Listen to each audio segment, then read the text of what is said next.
Hello दोस्तों, स्वागत है आपके अपने YouTube चैनल करियर लाइव में। मैं शशिकांत सर पिछली कक्षा को ध्यान में रखते हुए पुनः आपके लिए इतिहास में वैदिक सभ्यता एक नया अध्याय लेकर उपस्थित हुआ हूं, जो आगामी परीक्षा आयोजित होने जा रही है, चाहे यूपी ट्रिपल एससी का हो जिसे पेट परीक्षा का, या वीडियो का पेपर हो, या ग्रुप डी का पेपर चल रहा हो। तो आने वाली जो परीक्षाएं हैं, इतिहास से अधिकतम सवाल पूछे जा रहे हैं, तो उसी क्रम में वैदिक सभ्यता आज शुरू किया जाएगा। वैदिक सभ्यता,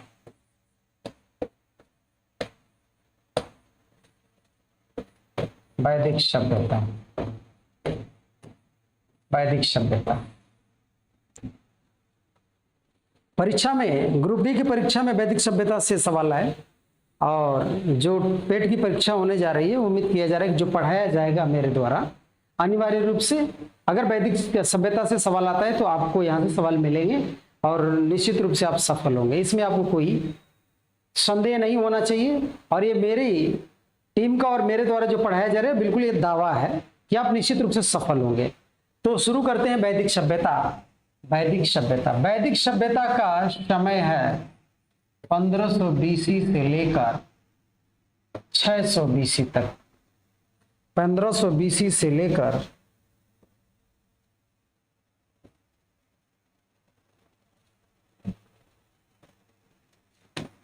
600 बीसी तक, यानी वैदिक सभ्यता पूरी तरह से देखा जाए तो 1500 बीसी से लेकर 600 बीसी के बीच है। अब वैदिक सभ्यता को दो भागों में बांटा गया, पूर्व वैदिक, पूर्व वैदिक और उत्तर वैदिक।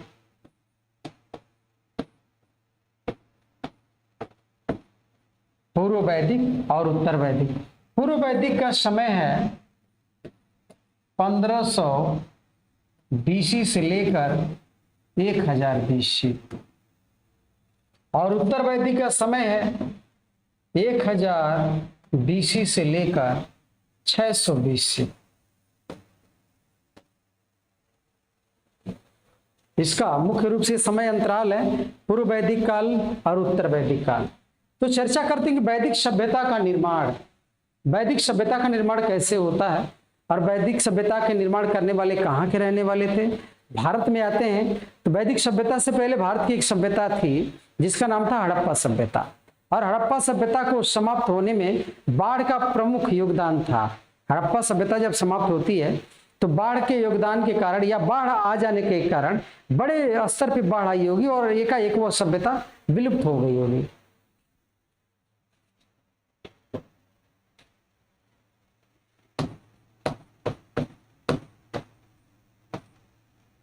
वैदिक सभ्यता, वैदिक सभ्यता का निर्माता आर्य थे। वैदिक सभ्यता के निर्माता आर्य थे। आर्य मध्य एशिया से आए थे। सर्वमान्य है कि आर्य कहाँ के निवासी थे, तो आर्य मध्य एशिया के निवासी थे। आर्य मध्य एशिया के निवासी, आर्य मध्य एशिया के निवासी थे। आर्य जब भारत आए तो सप्त सिंधु प्रदेश में आर्यों ने अपना पहला निवास बनाया। सप्त सिंधु प्रदेश में आर्यों ने अपना पहला निवास बनाया, और दूसरी स्तर पे उन्होंने द्वादशी और कुरुर क्षेत्र और सरस्वती नदी के बीच के क्षेत्र को उसने ब्रह्मावर्त क्षेत्र का बनाया। सरस्वती नदी और कुरुक्षेत्र, सरस्वती नदी और कुरुक्षेत्र के बीच जब आर्य बसते हैं तो उसे कहा जाता है ब्रह्मावर्त। ब्रह्मावर्त क्षेत्र कहा जाता है, ब्रह्मावर्त क्षेत्र कहा जाता है।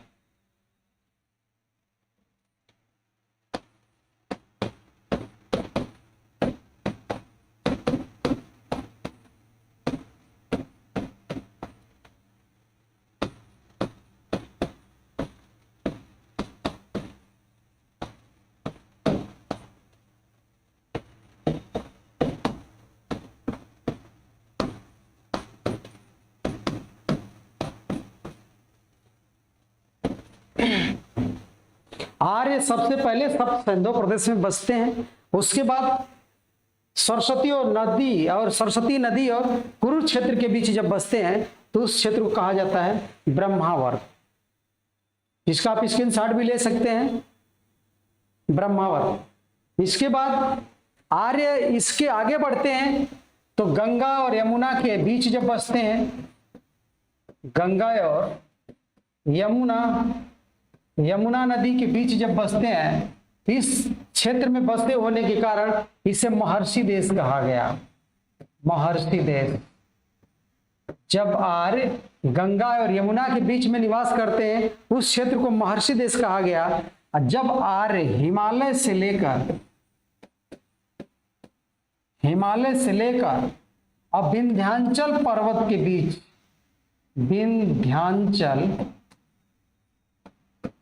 विंध्याचल पर्वत के बीच जब बसते हैं तो इस बीच के क्षेत्र को कहा जाता है आर्यावर्त। आर्यावर्त, इस क्षेत्र को कहा जाता है आर्यावर्त। गंगा यमुना के बीच को महर्षि देश और हिमालय और विंध्याचल पर्वत श्रेणी के बीच वाले क्षेत्र को आर्यावर्त कहा गया। परीक्षा में यहां से सवाल आता है कि महर्षि देश किस किस के बीच के क्षेत्र को कहा जाता है, आर्यावर्त किस किस के बीच के क्षेत्र को कहा जाता है, और आर्य सबसे पहले कहां बसते हैं।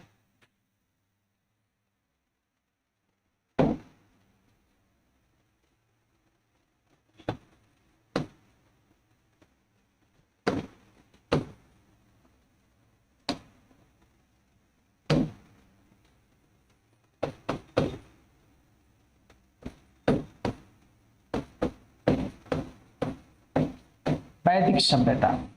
वैदिक सभ्यता का निर्माण आर्यों ने किया। वैदिक सभ्यता का निर्माण आर्यों ने किया। आर्य का अर्थ श्रेष्ठ होता है। आर्य का अर्थ श्रेष्ठ होता है। आर्य का अर्थ श्रेष्ठ होता है। आर्य का अर्थ श्रेष्ठ होता है। और आर्यों ने जिस सभ्यता का निर्माण किया उसे वैदिक सभ्यता कहा गया। और वैदिक सभ्यता के जानने का सबसे बड़ा स्रोत है वेद। वैदिक सभ्यता को जानने का सबसे बड़ा स्रोत है, उसकी जानकारी का स्रोत है वेद। वेद विद धातु से बना है। विद धातु से बना है। वेद जो है संस्कृत के विद धातु से बना है, जिसका अर्थ होता है जानना। जिसका अर्थ होता है जानना। जिसका अर्थ होता है जानना। और वेद का अर्थ होता है ज्ञान। वेद का अर्थ होता है ज्ञान।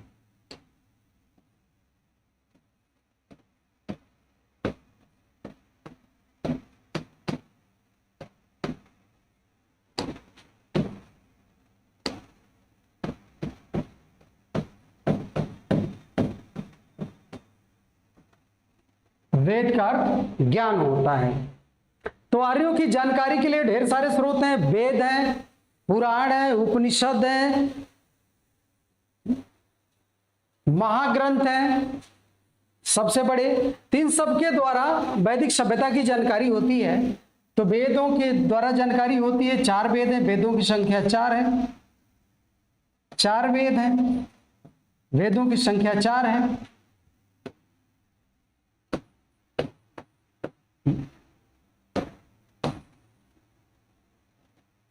वेद, पुराण, उपनिषद,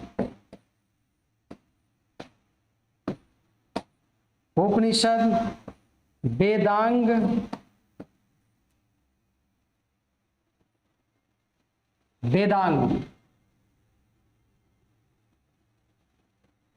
वेदों की संख्या 4 वेद है, पुराणों की संख्या 18 है, उपनिषदों की संख्या 108 है, ब्राह्मण वेदांगों की संख्या 6 है, ब्राह्मण ग्रंथ की संख्या 18 है। ब्राह्मण ग्रंथ 18 है। तो यहां से परीक्षा में सवाल उठता है कि वेदों की संख्या कितने वेद हैं? 4 वेद हैं। पुराणों की संख्या कितनी? 18 पुराण है। उपनिषदों की संख्या कितनी है? 108 उपनिषद हैं। वेदांगों की संख्या कितनी है? 6 है। ब्राह्मण ग्रंथों की संख्या कितनी है? 8 है। इसके बाद महाकाव्य का सवाल आता है। महाकाव्य,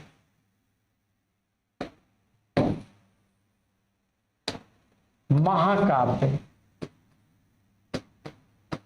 2 महाकाव्य हैं। एक है रामायण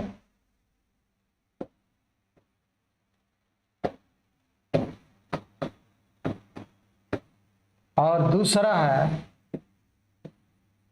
महाभारत। 2 महाकाव्य हैं, एक है रामायण और एक है महाभारत।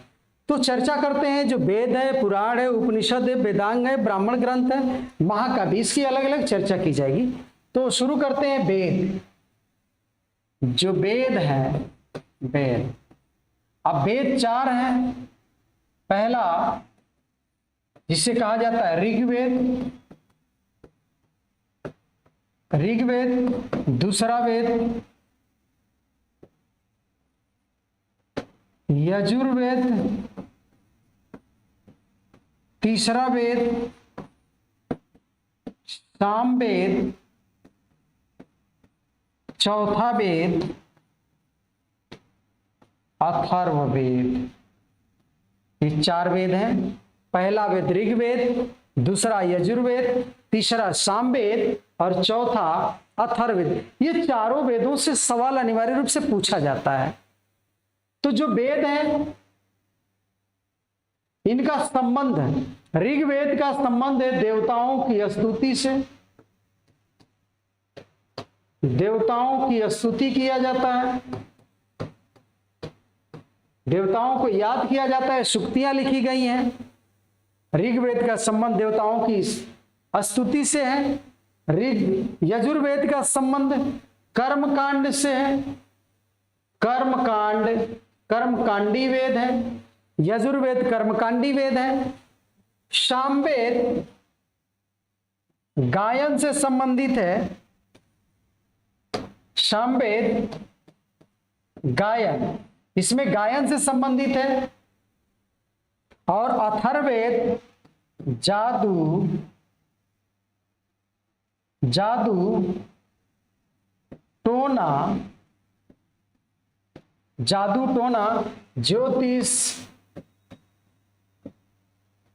जादू टोना ज्योतिष से संबंधित है। यानी कि यह अंधविश्वास से संबंधित है। अंधविश्वास, वशीकरण, वशीकरण, अंधविश्वास और वशीकरण। यानी ये सवाल आता है कि ऋग्वेद का संबंध किससे है, यजुर्वेद का संबंध किससे है, सामवेद का संबंध किससे है, अथर्ववेद का संबंध किससे है। ये आप इसको नोट कर लीजिए और नोट करके उसे कंठस्थ करिए। और कंठस्थ करेंगे तो अनिवार्य रूप से परीक्षा में आप इसका जवाब देने में आप सफल होंगे।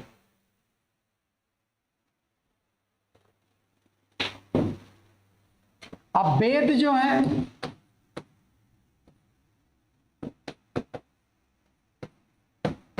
ऋग्वेद,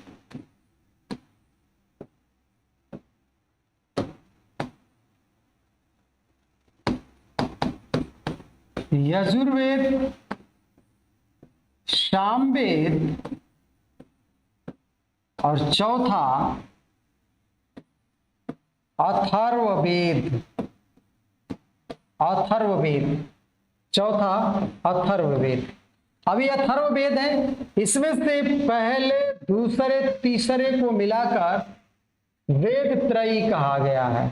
इन्हें पहले दूसरे तीसरे को मिलाकर वेद त्रयी कहा गया है। और वेद त्रयी में अथर्ववेद सम्मिलित नहीं है। तो परीक्षा में सवाल बार बार पूछा जाता है कि निम्न वेदों में से वेद त्रयी में कौन सा वेद सम्मिलित नहीं है। तो आपका सवाल का जवाब होगा अथर्ववेद।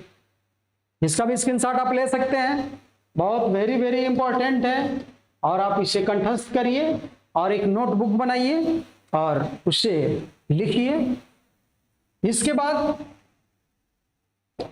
वेद त्रयी के बाद देखा जाए तो वेदों का उच्चारण भी किया जाता है, वेदों का उच्चारण किया जाता है।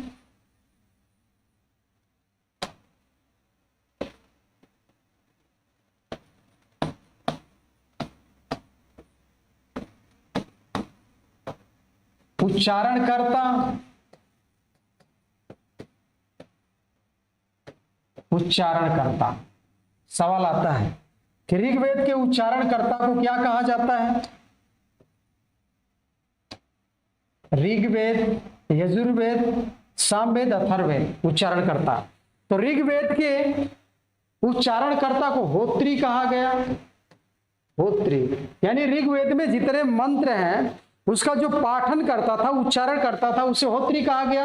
यजुर्वेद के उच्चारणकर्ता को अध्वर्यु कहा गया, अध्वर्यु कहा गया। ऋग्वेद के उच्चारणकर्ता को अध्वर्यु कहा गया, अध्वर्यु कहा गया। उच्चारणकर्ता को अध्वर्यु कहा गया। सामवेद के उच्चारणकर्ता को उद्गाता कहा जाता है, उद्गाता कहा जाता है। और अथर्ववेद के उच्चारणकर्ता को ब्रह्म कहा जाता है, ब्रह्म, ब्रह्म कहा जाता है। इसका भी स्क्रीनशॉट ले लीजिए। ऋग्वेद के उच्चारणकर्ता को होत्री, यजुर्वेद के उच्चारणकर्ता को अध्वर्यु, सामवेद के उच्चारणकर्ता को उद्गाता और अथर्ववेद के उच्चारणकर्ता को ब्रह्मा कहा गया, ब्रह्म कहा गया या ब्रह्मा कहा गया, बात एक ही है, ब्रह्म कहा गया। इसके बाद वेदों के उपवेद हैं, इसका स्क्रीनशॉट आप ले सकते हैं। वेदों के उपवेद, वेद, ऋग्वेद, यजुर्वेद, सामवेद, अथर्ववेद, अथर्ववेद। ऋग्वेद का उपवेद, ऋग्वेद का जो उपवेद है उसे कहा जाता है आयुर्वेद, आयुर्वेद। ऋग्वेद का जो उपवेद है उसे आयुर्वेद कहा जाता है। आयुर्वेद का, यजुर्वेद का जो उपवेद है उसे धनुर्वेद कहा जाता है, धनुर्वेद कहा जाता है। और सामवेद का जो उपवेद है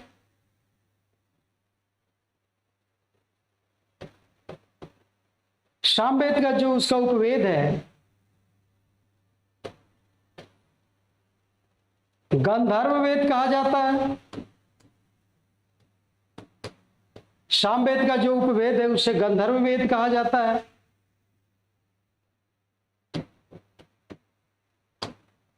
गंधर्ववेद।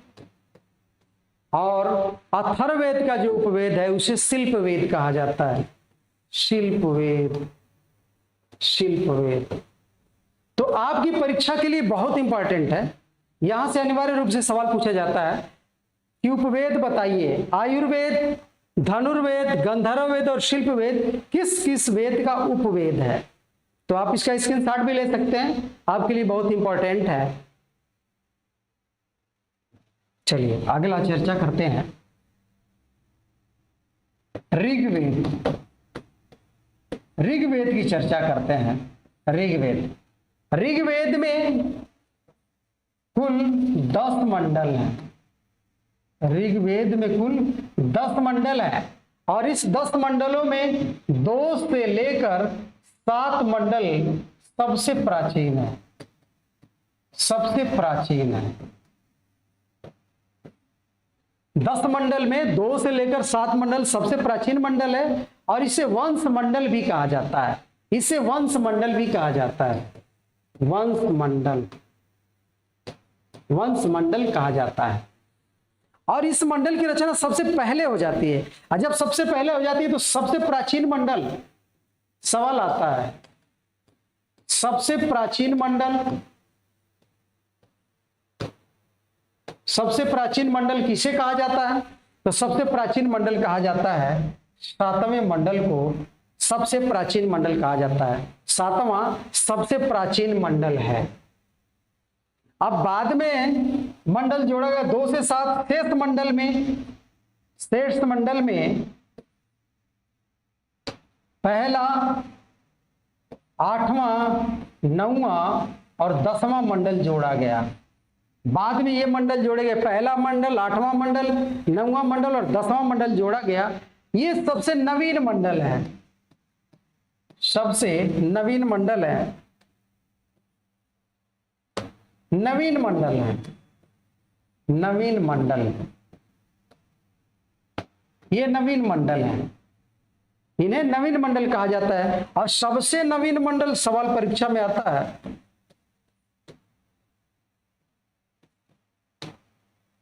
सबसे नवीन मंडल 9वां सबसे नवीन मंडल है।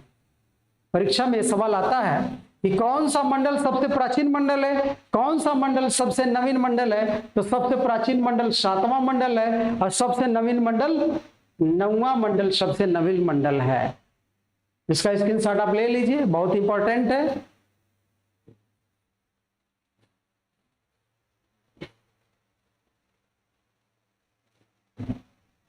इसके बाद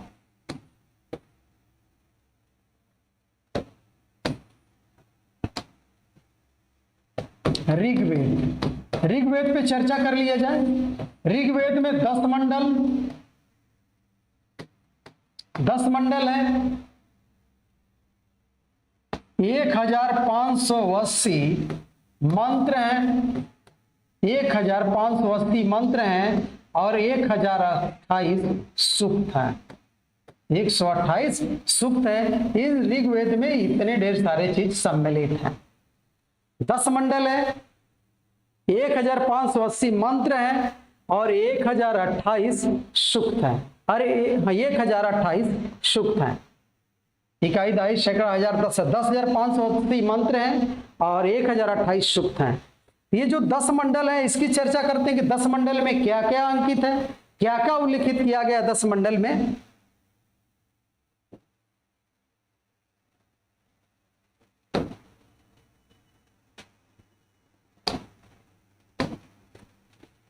ऋग्वेद का पहला मंडल,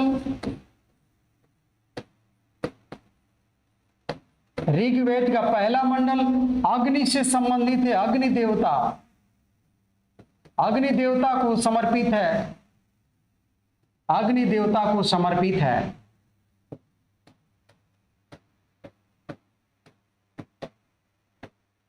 अग्नि देवता को समर्पित है। ऋग्वेद का पहला मंडल अग्नि देवता को समर्पित है। दूसरा मंडल,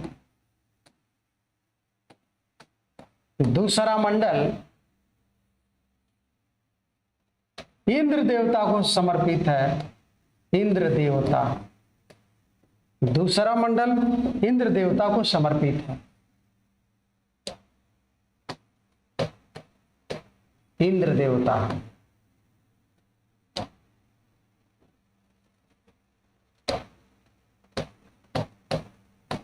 इंद्र देवता को समर्पित है। तीसरा मंडल,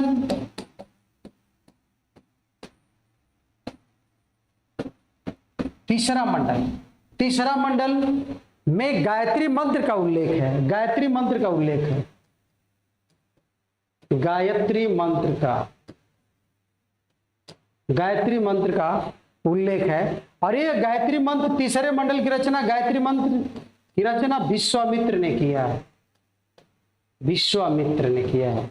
गायत्री मंत्र की रचना विश्वामित्र ने किया है। परीक्षा में सवाल बार बार पूछा जाता है कि ऋग्वेद के किस मंडल में गायत्री मंत्र का उल्लेख है। तो ऋग्वेद के 10वें मंडल में गायत्री मंत्र का उल्लेख है और इसकी रचना किया है विश्वामित्र ने। इसके बाद चौथा मंडल है, चौथा मंडल है, चौथा मंडल का संबंध कृषि से है। चौथा मंडल का संबंध कृषि से है। प्रमुख प्रमुख मंडलों की चर्चा की जाएगी। चौथा मंडल का संबंध कृषि से है। तो आप इस मंडलों का जो मैंने व्याख्या किया है आप इसका स्क्रीनशॉट ले लीजिए। इसके बाद सातवां मंडल की चर्चा करते हैं। सातवां मंडल, अब सातवां मंडल में 10 राज्य युद्ध का वर्णन है। 10 राज्य,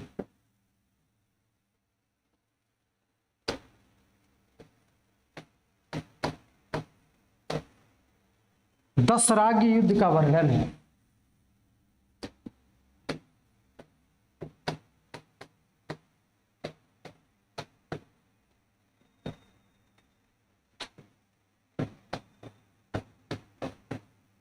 दस राज्य युद्ध का वर्णन है। ये 10 राजाओं के बीच युद्ध हुआ था। आर्य और अनार्य दोनों तरफ, आर्य और अनार्य सम्मिलित थे।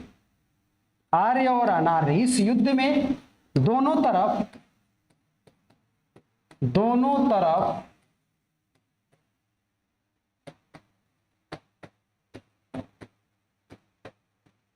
आर्य और अनार्य सम्मिलित थे। इस युद्ध में दोनों तरफ आर्य और अनार्य सम्मिलित थे। इसमें राजा सुदास ने विश्वामित्र को हटाकर वशिष्ठ को अपना उत्तराधिकारी घोषित कर दिया था। इसी बात को लेकर युद्ध हुआ और दशराज्य युद्ध का वर्णन 10 राजाओं के बीच हुआ और इसमें विजय होती है। इसमें विजय होती है राजा सुदास की। राजा सुदास की, इसमें विजय राजा सुदास की होती है। तो परीक्षा में सवाल पूछा था कि दशराज्य युद्ध का वर्णन किस मंडल में है, तो दशराज्य युद्ध का वर्णन 7वें मंडल में। इसमें विजय किसकी होती है, तो राजा सुदास की विजय होती है। इसके बाद 7वां मंडल के बाद 9वां मंडल की चर्चा करते हैं। 9वां मंडल का संबंध एक पेय पदार्थ से है। 9वां मंडल का संबंध एक पेय पदार्थ से है जिसे कहा जाता है कि सोम देवता, सोम रस से संबंधित है। 9वां मंडल का संबंध सोम रस से संबंधित है, जो विशेष पर्व पर पेय पदार्थ था। पेय पदार्थ, यह पेय पदार्थ था। पेय पदार्थ, सोमरस पेय पदार्थ था जो शुभ मुहूर्त में किसी शुभ अवसर पर इस पदार्थ का, इसका इस्तेमाल किया जाता था जब खास कोई ऐसा शुभ अवसर आता था। यह कहा जाता है कि देवता लोग विशेष शुभ मुहूर्त पर सोमरस का इस्तेमाल करते थे, जो हिमालय के मुजवंत पहाड़ी पर सोमरस मुजवंत पहाड़ी पर मिलता था। मुजवंत पहाड़ी, सोमरस मुजवंत पहाड़ी पर मिलता था। स्क्रीनशॉट इसका ले लीजिए। इसके बाद अगला मंडल है 10वां मंडल। 10वां मंडल, और इस मंडल में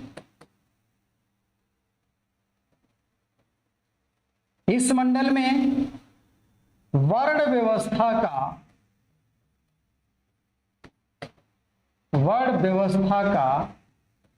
उल्लेख है। वर्ण व्यवस्था का उल्लेख है। 10वें मंडल में वर्ण व्यवस्था का उल्लेख है और इसमें कहा गया है कि विराट पुरुष के मुख से, जो 10वां मंडल में वर्ण व्यवस्था का उल्लेख है और इसमें कहा गया है कि विराट पुरुष के मुख से ब्राह्मण की उत्पत्ति होती है। विराट पुरुष के भुजाओं से क्षत्रिय की उत्पत्ति होती है और विराट पुरुष के जांघा से वैश्य की उत्पत्ति होती है और विराट पुरुष के पैर से शूद्र की उत्पत्ति होती है। इसी के आधार पर इसे वर्ण व्यवस्था का क्रम कहा जाता है और यही वर्ण व्यवस्था आगे चलकर वैदिक सभ्यता के अंतिम समय में सूत्र काल आते आते ये जो वर्ण व्यवस्था कर्म के आधार पर थी, यानी कि यह जो वर्ण व्यवस्था यह कर्म आधारित है, यह कर्म आधारित थे। यह वर्ण व्यवस्था कर्म आधारित थी, लेकिन बाद में ये चलकर जाति आधारित हो गई। बाद में यह व्यवस्था जाति आधारित हो गई। जाति आधारित हो गई। जाति आधारित हो गई।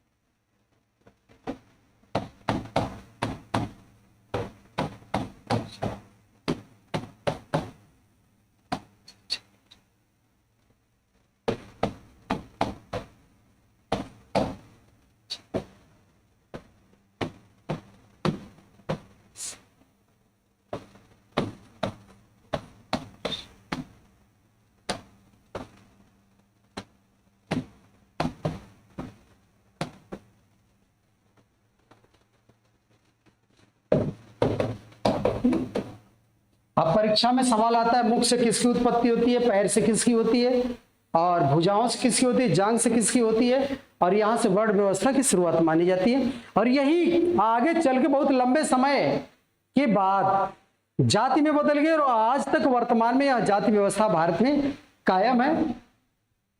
इसके बाद इसका स्क्रीनशॉट ले लीजिए। इसके बाद फिर चर्चा करेंगे वेदांग। वेदांग, वेदांगों की संख्या 6 है। वेदांगों की संख्या 6 है। जैसे शिक्षा पहला वेदांग है, शिक्षा,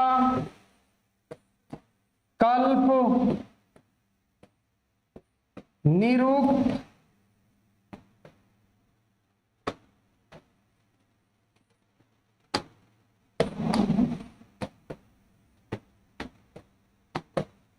निरुक्त, व्याकरण, छंद, ज्योतिष। ज्योतिष तो परीक्षा में यह सवाल पूछा जाता है कि वेदांगों की संख्या कितनी है, तो वेदांगों की संख्या 6 है। और 6 वेदांग कौन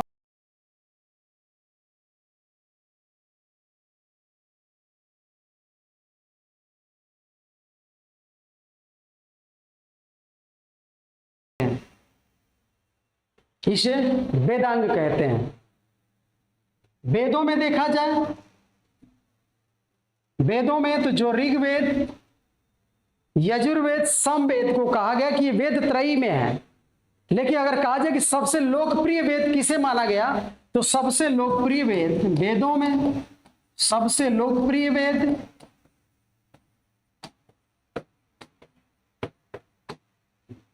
अथर्ववेद को माना जाता है। सबसे लोकप्रिय वेद अथर्ववेद को माना जाता है। यहां से कई बार यह सवाल पूछा गया कि वेदों में सबसे महत्वपूर्ण वेद, लोकप्रिय वेद कौन सा है, तो अथर्ववेद है। वेदांत जी, वेदांत और वेदांग में अंतर है। वेदांत को ही उपनिषद कहते हैं, उपनिषद, और उपनिषदों की संख्या 108 है। और उपनिषदों में दार्शनिक विवेचन है, दार्शनिक विचार है। उपनिषदों में दार्शनिक विचार दर्शाया गया है। उपनिषदों की संख्या 108 है और उसमें दार्शनिक विचार है। 12 उपनिषदों पर आगे चलकर शंकराचार्य ने अपना टिप्पणी, 12 उपनिषदों पर उन्होंने अपनी टिप्पणी लिखा और शंकराचार्य को कहा जाता है प्रच्छन्न बौद्ध कहा जाता है। शंकराचार्य को प्रच्छन्न बौद्ध कहा जाता है। तो मेरी इस वीडियो को आप शुरू से लेकर और अंत तक देखिए और उसको देखने के बाद पूरी तरह से इसे अपने कॉपी में नोट करिए और इसे याद करिए। और जो परीक्षा होने जा रही है निश्चित रूप से यहाँ से सवाल आएगा और आप उसको करने में सफल होंगे और आपको अच्छे अंक लाने से कोई नहीं रोक सकता। मेरी टीम एक महामैराथन क्लास चला रही है ताकि प्रत्येक विद्यार्थी का कल्याण हो सके और सब सफल हुए, सबका कल्याण हो। इसी के आधार पर कैरियर लाइव के द्वारा आपको अच्छा सब पुस्तकों का ज्ञान देने के लिए हम लोग उपस्थित हो रहे हैं। और यहीं से मैं अपनी क्लास समाप्त करने जा रहा हूं। मेरी वीडियो अच्छी लगी हो इसे लाइक भी करिए, सब्सक्राइब भी करिए और शेयर भी कीजिएगा और बेल वाली घंटी भी जरूर दबाइएगा। थैंक यू, नमस्कार।